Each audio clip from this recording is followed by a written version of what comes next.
कई ऐसे बोलते हैं कि तेरी अक्ल कैसी गई, बुद्धि रात में चली गई है। ऐसा कहने की जरूरत नहीं है। सिर्फ बच्चे से हम बात करते हैं प्यार से, उसको लगे कि मेरा भला सोचा जा रहा है और अभी तक मैं इस लायक नहीं हूँ। और एक टाइम भी आता धक्का देना पड़ता है उसको, जब वो खतरे से डरता है, क्योंकि खतरे में नहीं गए तो खूबसूरती नहीं आती, अनुभव नहीं आते। तो पहली बात वो ये है कि पर्यावरण से पहले आपको भीतर का पर्यावरण सही करना है, संतुलित करना है। पता नहीं है तो आसपास हमारे ही बगल में होते हैं, खासकर पहाड़ों में बुजुर्ग होते हैं।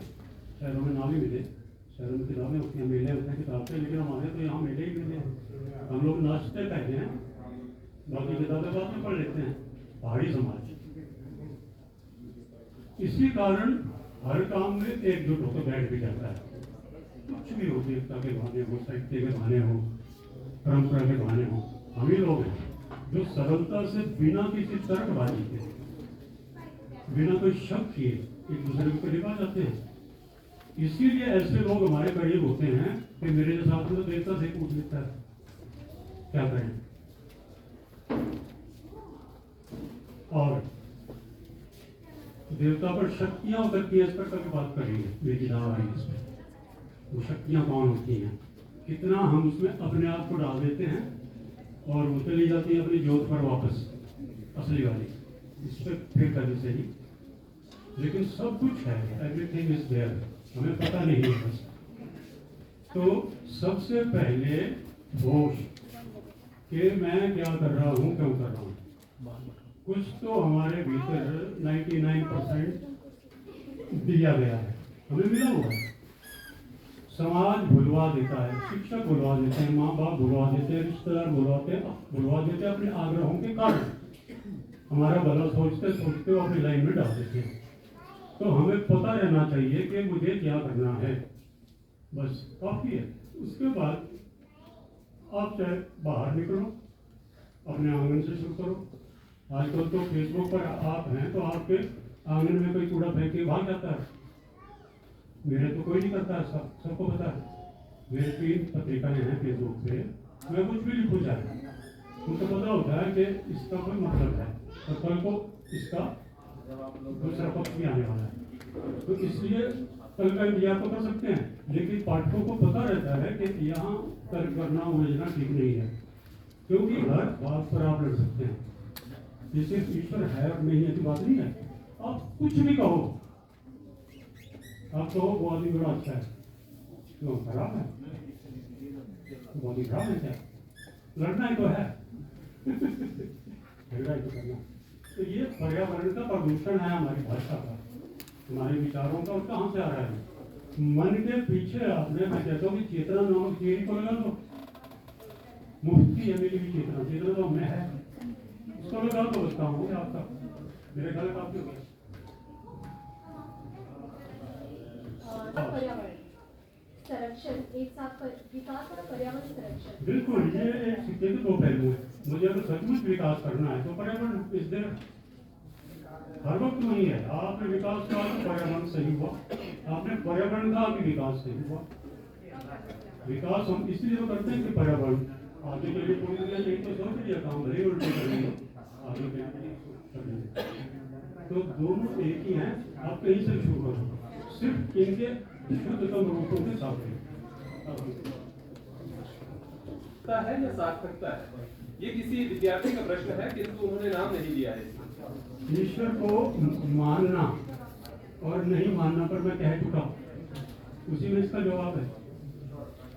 ईश्वर की खोज, आगे क्या रहा है,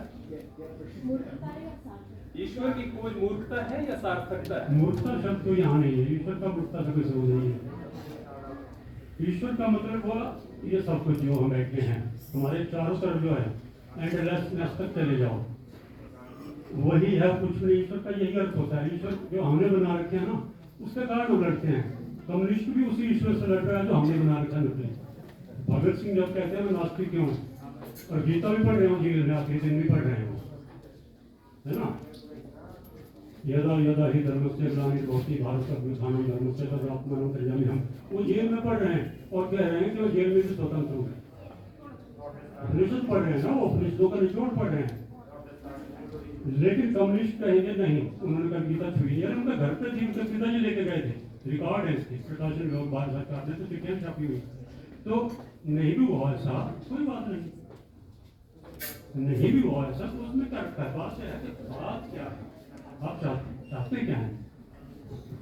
तो मूर्खता शब्द इसमें नहीं आना चाहिए, इसमें तो ऐसा आना चाहिए कि ईश्वर के पीछे दुनिया जिस तरह से चल रही है वो सब क्या है? ये कहां से आ रही है? ये भीड़, ये मन से आ रही है। मन को शांत करना है, इस पर भी मैं कह चुका, ध्यान में रहो, मन शांत हो गया। जरा सी बात है, बिल्कुल नहीं है। खोजना भी कोई भी जरूरी नहीं है। खोज हम तब करते हैं जब हम अपने आप को छुपा रहे हैं। मैं अपने आप को छुपा दूं और मैं इसको खोज रहा हूँ, है ना? इस पर बोले साहब की गीत सुनो, है ना? बहुत बढ़िया जवाब दिया इसका। या फिर उसको सुनो, क्या है वो सूफी गाया उन्होंने, तो एक गौरव धंधा है। सारे जवाब है इसमें, हाँ सारे जवाब दिए जा चुके हैं। आज के जवाबों से बेहतरीन जवाब दिए जा चुके हैं। तो ये हम अपने साथ ठगी करते हैं कि भाई ये गुप्तापूर्ण है, ये समझदारी है कि क्या है? कुछ भी नहीं है, सब हुआ पड़ा है। दिस इज सचनेस, तथाता, ये तो खाता है। इजनेस, इजनेस, हम बैठे हैं यहाँ, दिस इज इजनेस, ऐसा है। इसको सबसे पहले स्वीकार करना पड़ता है, अगर दरवाजा खुल जाता है। खोजना क्या है? हम प्रकृति में रहते हैं, हम लोग बड़े खुशकिस्मत हैं, पहाड़ में पैदा हुए हैं, इसमें रहते हैं, काम करते हैं, काम करते करते राती रोक के औरतें कैसा मजाक करती हैं आपस में, सारा झाड़ देती है। परिवार में कुछ हुआ भी हो, समाज में हुआ हो, कुछ बोला भी हो, आपस में कैसे फेंको। मैं किन्नौर में रहा हूँ, बात बात पर 15 अगस्त आ रहा था, 26 जनवरी मेला। तो ये चीजें भीतर से आती है कि भीतर से मैं कैसा हूँ। जब मुझे लोग पूछते हैं कि ऐसा कैसे संभव है, तो मैं ये कहता हूँ थोड़ा सा पर्यावरण ठीक करो, प्रकृति को ठीक करो और उसमें घूमना शुरू करो, आप शांत हो जाएंगे। हर अगले मोड़ पे किताब खुलती है, एक ग्रंथ खुलता है, एक स्मृति खुलती है, हमारी स्मृति। हमारे अंदर सारी स्मृतियां हैं, जितनी भी चीजें कंप्यूटर आज बना के दिखा रहा है वो वही है, हमने उसमें डाला हुआ है ना सारा। धीरे धीरे वो हमारा मालिक भी बन सकता है अगर हमने ध्यान नहीं दिया, क्योंकि हम निकम्मे हो जाएंगे तो चुस्त हो जाएगा। यही होता है, हम अपने आप को उसको देख कर भूल जाएंगे तो मशीनों के गुलाम हो सकते हैं। तो आप अपने आसपास को सही करो, वही ईश्वर है।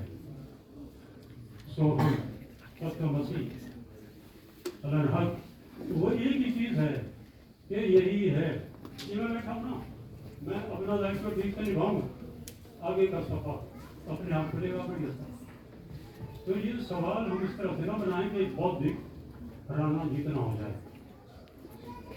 जी सर, नाम तो नहीं दिया है, वैसे एक नाम दिया है।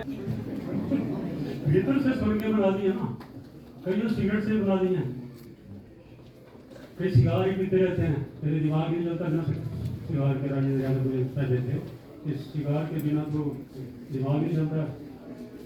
जॉर्ज गुजियत थे, जिनको ओशो ने दो जोड़े गिना हुआ है, उनके मुंह से अगर सिगार हटा दो फिर किया जाए। तो भीतर में जो सुर्मियां है उनको जरा ठीक करना, क्या करना है? तो कैंसर भी हो सकता है, टीबी हो सकती है, मुझे 2 बार हुई है, मुझे पता नहीं लगा ठीक भी हो। मैं सिर्फ वो लेता हूँ, ये बोलना जरूरी है क्योंकि ये किसी प्रश्न के उत्तर है। मैं एक दवा लेता हूँ, शायद वो आयुर्वेदिक का नित्यम कहते हैं, उसमें पढ़ा सबका फार्मूला, वो मैं शाम में जैसे कल कोई जरूर जो खाना भोजन किया कई दिनों बाद पूरा भोजन, मैंने रात में उसको ठीक हो गया, लेकिन पेट किस तरह से ठीक हुआ ये भी लगा पता कि किसी को ठीक हो रहा है, मतलब नेचुरल। मैं कभी जुकाम की दवा नहीं, आप पूछ लेना कि कभी मैंने हॉस्पिटल से दवाई ली हो, दुकान से ली हो, कभी नहीं, नेवर।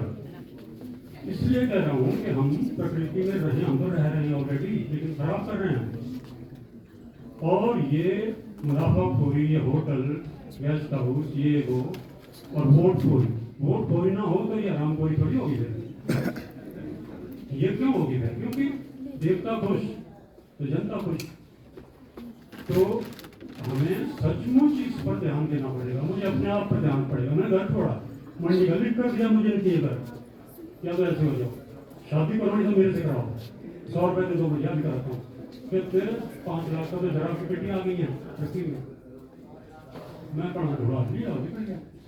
मैं किसी की शादी में नहीं जाता। मेरा भाई है पीएचडी कराई मैंने उसको, रोता रहेगा भाई की मेरी शादी है। मैंने शराब छोड़ दो, तू पूरे शहर को क्यों दे रहा था? आसपास जो लोग हैं पता करो किसी का, कोई बच्चा पढ़ नहीं पा रहा है, बता देंगे उनको, दे दो ना पैसे। जैसे आपके अकाउंट में 1 लाख रुपए भेज दिए, मुझे बहुत पैसे मिले। जब मंडी कॉलेज से रिटायर हुआ, 60,000 तो पेंशन होगी मेरा। तो मैंने कहा सही जगह लगाओ ना। ये क्या रिश्तेदारों ने कहा, स्टाफ ने कहा, फलां ने कहा, क्या जरूरत है इसकी? और फिर हम कह रहे हैं दुनिया कैसे ठीक होगी। सच कह रहा हूँ, मैं अपनी शादी में नहीं गया हूँ क्योंकि वहाँ सर्च कर रहे थे, मेरा भाग्य था। मैं सच कह रहा हूँ, यहाँ गवाह बैठे हूँ। और देवी जी को मैं घर बना के दे दिया जमुना के किनारे, ताजमहल, बिना मारे उसको ताजमहल दे दिया। बेटी और बेटे के मनाली में घर बनाया है। वो और उनके दोस्त रहते हैं, शादी की बीमारी होना चाहिए वहाँ, क्योंकि मैं ऐसी बकवास करूँगा। काफी है।